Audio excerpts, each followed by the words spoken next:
பரலோகத்தின் நிச்சயத்தை, அதாவது நான் பரலோகத்துக்குரியவன் என்ற நிச்சயத்தை எப்படி நம்முடைய அனுதின வாழ்க்கையில் பெற முடியும் என்று நாம் அறிய வேண்டும். அதாவது அநேக வேளைகளிலே நாம் என்ன செய்கிறோம் என்றால், நம்முடைய வார்த்தைகளை மாற்ற நினைப்போம். கெட்ட வார்த்தைகளை பேசக்கூடாது, குறை கூறக்கூடாது என்று சில நாட்கள் இருக்கும். பிறகு அதையே நாம் செய்கிறவர்களாய் காணப்படுவோம். பல வேளைகளிலே நாம் சினிமா பார்க்கக்கூடாது, வேண்டாத காரியங்கள் பார்க்கக்கூடாது என்று தீர்மானிப்போம். நாட்கள் கடக்கும், திரும்பவும் அதையே நாம் பார்க்கிறவர்களாய் காணப்படுவோம். அப்படியானால் நம்முடைய செயல்களை மாற்றவோ அல்லது நம்முடைய வார்த்தையை மாற்றவோ நம்முடைய வாழ்க்கை முறைகளை மாற்றவோ நாம் பிரயாசப்படுவோம். அது முடியாமல் தான் போகும். பாருங்கள், உதாரணத்துக்கு ஒரு மரம் நல்ல கனிகளை கொடுக்க வேண்டும் என்றால் அந்த மரத்தின் கிளைகளை வெட்டுவதினாலே கனிகள் கொடுக்கப்பட மாட்டாது. நீங்கள் கிளைகளை வெட்ட வெட்ட நல்ல கனி வரும் என்று எதிர்பார்க்கவே முடியாது.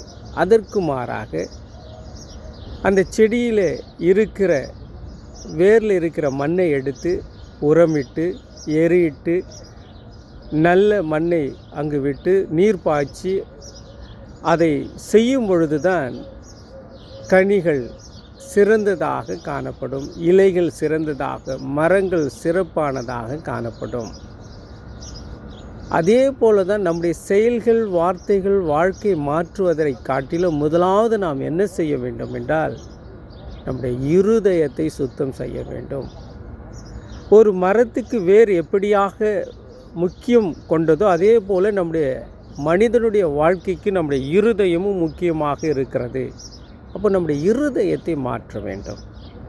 அது எப்படி என்று பார்ப்போம். பாருங்கள், நல்ல சிந்தனைகள் நம்முடைய இருதயத்தில் இருக்கும் பொழுது அவைகளே வார்த்தைகளாக வெளியே வரும். அதை தான் வசனம் சொல்லுகிறது, இருதயத்தின் நிறைவினால் வாய் பேசும். அப்போ என் இருதயத்தில் எது இருக்கிறதோ அதுதான் வாய் பேசும். அவிசுவாசம் இருக்குமேயானால் அவிசுவாச வார்த்தைகள் வரும். விசுவாசம் என் இருதயத்துக்குள் இருக்குமேயானால் விசுவாச வார்த்தைகள் வரும். இரண்டாவதாக, என் வார்த்தைகள் எப்படியோ அப்படியே என் செயல்கள் காணப்படும். நான் விசுவாச வார்த்தைகளை பேசும் பொழுது என் செயல்களும் விசுவாசத்துக்குரியதாய் காணப்படுகிறதாக இருக்கிறது. மூன்றாவது, என் செயல்கள் எப்படியோ அப்படியே என் வாழ்க்கை இருக்கும்.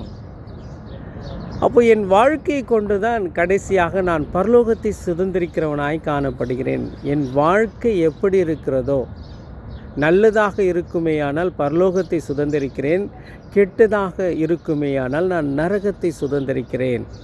அப்படியானால் நான் பரலோகத்திற்கு அல்லது நரகத்திற்கு போவேன் என்று எது தீர்மானிக்கிறது என்றால், என்னுடைய இருதயத்துக்குள் இருக்கிறவை தான் தீர்மானிக்கிறதாக இருக்கிறது. ஆகவே நாம் என்ன செய்ய வேண்டும்? ஒவ்வொரு நாளும் நல்ல காரியங்களை, நல்ல சிந்தனைகளை நம்முடைய இருதயத்திலே விதைக்க வேண்டும். அப்படியானால் நம்முடைய கண்கள் நல்லதை பார்க்க வேண்டும், நம்முடைய கண்கள் நல்லதை கேட்க வேண்டும், நம்முடைய வாய் நல்லதை பேச வேண்டும். இந்த உலகத்தில் எது நல்லது என்று பார்த்தீங்கன்னா ஒன்றே ஒன்று, வேதம். அப்போ என்னுடைய கண்கள் அதிகமாக வேதத்தை பார்க்கும் பொழுது, வாய் அதிகமாக வேதத்தை வாசிக்கும் பொழுது, என் காதுகள் அதிகமாக கேட்கும் பொழுது எல்லாம் என்னுடைய இருதயத்துக்குள் செல்லுகிறதாக காணப்படுகிறது. இருதயம் நிறைகிறதாக காணப்படுகிறது.